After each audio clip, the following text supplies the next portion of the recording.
एको लाल पिजड़ा एको हरियर पिजड़ा, एको लाल पिजड़ा एको हरियर पिजड़ा, ओम बैठैली संधि के बिना हिजड़ा। अरे खोल पिजड़ा निकाल हिजड़ा, खोल खोल पिजड़ा निकाल हिजड़ा, हमरे भैया के अंगनवा नचाव हिजड़ा। खोल खोल पिजड़ा निकाल हिजड़ा, हमरे भैया के अंगनवा नचाव हिजड़ा। एको लाल पिजड़ा एको हरियर पिजड़ा, एको लाल पिजड़ा एको हरियर पिजड़ा, ओम बैठैली संधि के बुआ हिजड़ा।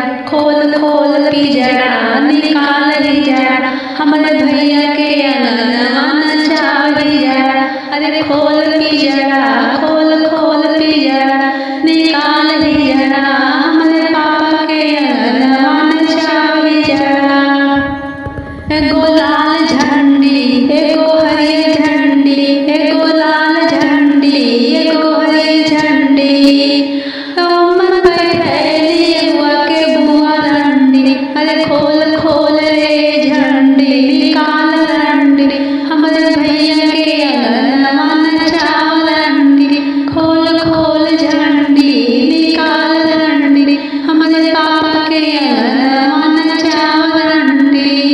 एको लाल पिजड़ा एको हरियर पिजड़ा, एको लाल पिजड़ा एको हरियर पिजड़ा, ओम बैठैली दुल्हा के बुआ हिजड़ा, ओम बैठैली दुल्हा के बुआ हिजड़ा।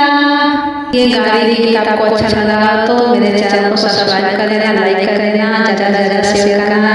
तब तक के लिए बाय बाय, जय माँ भवानी।